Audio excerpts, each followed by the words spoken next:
my junior year, I knew I wanted to be a part of the real world. After 3 years of studying in university, I decided I wanted the results of my work to matter, to touch other people's lives and not just my grades. And so I packed my bags, I bought a plane ticket to California, and I did the thing that people say you should do, which is go west, young man, and seek your fortune. Now, everyone thought it was a crazy idea. I didn't have a plan, didn't have a job, didn't have a place to stay. And my parents called me up long distance to tell me, Max, I think this is a bad idea. But I went anyway. And out of the hospitality of one of my good friend's heart, he gave me a chance to live in his living room. And I was living on a king-size suite couch. And I spent 6 months in that living room. And after a long time of hustle, I actually went and found a job. And from all intents and purposes, it felt like I had achieved what I wanted to do. I had a business card with my name written on it, I had a roof, and I was making a living. But something happened to me as I left Brown, and that something is what I want to tell you today, which is that there is a piece of missingness when you enter the real world from college. And that missingness can actually slowly encroach on your sense of happiness. There's a guy called Henry Thoreau, who once wrote a book called Walden. Inside the book, he said something. He said, most men live lives of quiet desperation. And as a kid growing up, I read this, and I refused to believe that was true. I refused that I was going to live a life of quiet desperation. So I spent most of my time in college actively living. I wanted to suck the marrow out of the bones of life. Freshman year summer, I worked in NASA Ames doing synthetic biology. Sophomore summer, I built a startup accelerator here at Brown University. I also facilitated an international cross-cultural exchange between Chinese culture and American culture. One November in Moscow, I got on a plane during the middle of exam season and went all the way to Moscow. One November, during exam season, I got on a plane and went all the way to Moscow to see the opening of Schwarzman University. And so going into the real world, I was pretty confident I was going to be able to fit in. But no one warned me about this, and no one mentioned this when I left college. That the sense of rich interconnectedness that we experience here on a daily basis, the sense of being embedded in a community that cares about you, having serendipity, not having to schedule coffee dates and manage your calendar meticulously in order to see a single friend, those things cease to be true when you enter the real world. The landmarks of time that we have here today, the ones that are midterms, finals, spring weekend, spring break, these things that delineate the beginnings and endings of the flow of time cease to exist when you enter the real world. And instead, time flies by. You blink an eye, it's 3 months. You blink an eye, and you're about to get married. Sitting there, 5 months into working the real world, I started to notice that I was losing sense of myself, of my original purpose, and having that inspiration. Zig Ziglar once said, motivation doesn't last. But neither does showering, and that's why we have to do it every single day. And I decided that I need to create this sense of institutionalized rituals for my sense of time and inspiration if I wanted to stay awake, if I wanted to avoid sleepwalking through life. So a few friends of mine got together, and we started something called Salon, modeled off the Enlightenment salons they had during the Renaissance and also during French Enlightenment. We wanted to create a space where people can come and teach each other new things. From the things that inspired us, we drew our models. From the idea of TED, we took the idea that 15 minutes is enough to actually blow someone's mind, to share them a new perspective in the world and give them something they can consider. From the idea of Fight Club, we took the idea that you can create an insular, intimate community that only spread by word of mouth. The first rule of Salon was you should tell someone cool about Salon. And it worked. At first, it was just a few of us, but we still started to grow. First by adding a single person, then 2, then 3. And then about a year and a half into running Salon every single week, following the advice of Zig Ziglar to commit continuously to our re-inspiration, we had something that looked like this. 70 people packed in the middle of the living room. It was kind of crazy. We had some people drive an hour and a half one way from Berkeley all the way down to Palo Alto in order to attend Salon. And when we asked these people how they heard about us, they said, oh, I heard about you through a friend of a friend. Right? But it sounded cool, it sounded interesting, it sounded like it filled a vacuum I was missing in my life. And we were able again to recreate the sense of community that we so desperately loved when we were in college. Instead of returning home to an empty apartment, having a one-way conversation with Netflix, I came home to this. And with some members in Salon, we started a house because we wanted to continue to create that sense of established community. And so we were able to move out of my friend's living room and into a place like this. But my point is not to brag about our living standards. Right? In fact, we had 10 people packed in this house, so it wasn't necessarily the best of situations.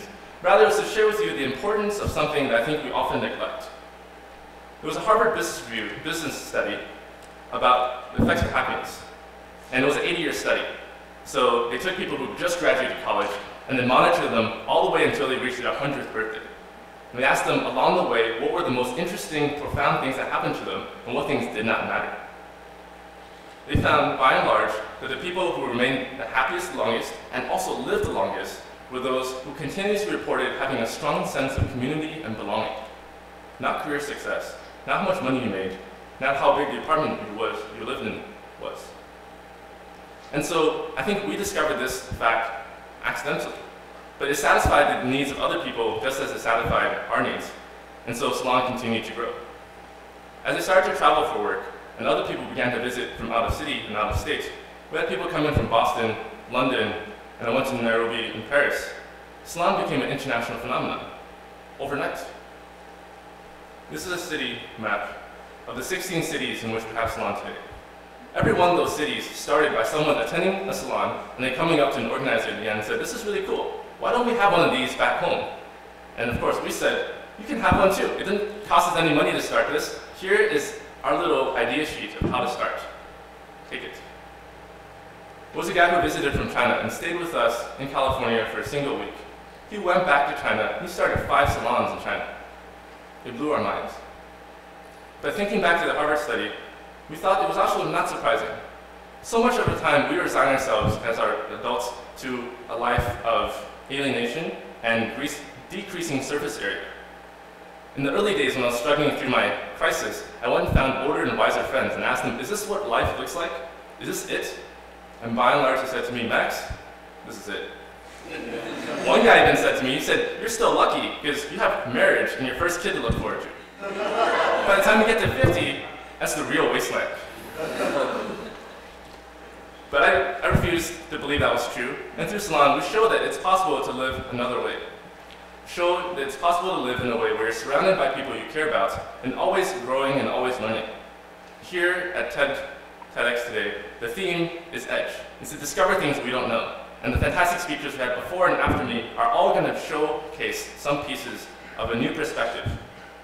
I want you to remember, though, that it's not enough just to have that awakening once. You need to continuously build into your life the habit of being able to return to a space where you're inspired. In September, I came back to Brown after 2 years of working. And I wanted to share this discovery with other people. I wanted to share this discovery that when you leave college, you don't have to look back and say, "Those 4 years were the best years of my life. Everything else was kind of downhill." Instead, if you believe the idea that you can build your own community, and the idea that it didn't take very much to start, then you can continue to build a rich and meaningful life. So I want to end with a particular simple exercise. It's a little spark to seed the salons that you might start one day, of your own format. And it starts with the following idea, which is in the real world, we often lack the interconnections that allow us to deeply connect. I remember when I was struggling through that time, I used to sort of ask people out on coffee dates. Right? And coffee dates were a terrible user experience. You have to travel an hour to get to some place, and you go to a noisy cafe, and in the midst of the din and shouting with strangers, you get to know each other. And then at the end, you depart. I hated getting coffee. I don't even drink coffee. But that was the way that was socially acceptable to meet new people. But instead of that, I want to replace it with something else. We call it salon introductions. This is how we begin every single salon. And I want to require your participation today to do it, to make it work. So it's super simple.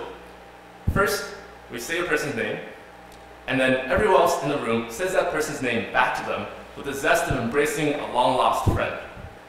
Because if you're friends already from the get-go, then all the other conversation is just getting to know each other. Then we do a movement, and then everyone does the same movement. And the movement is because 70% of communication is nonverbal. It's kinesthetic. So by emoting, we get a chance to participate in other people's body language. And finally, we have question.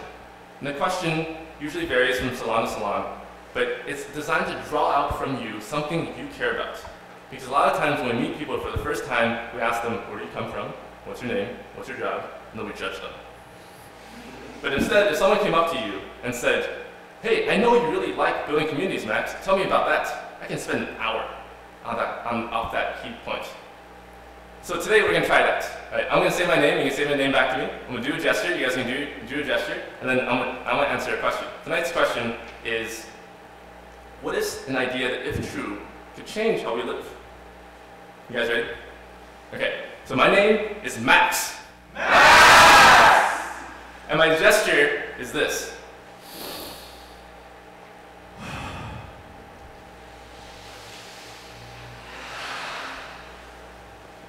And the answer to my question is, what if the amazingness that we concentrate in college can continue to exist for the rest of our lives? What if we have entire cities built around this continued idea of community? Thank you very much.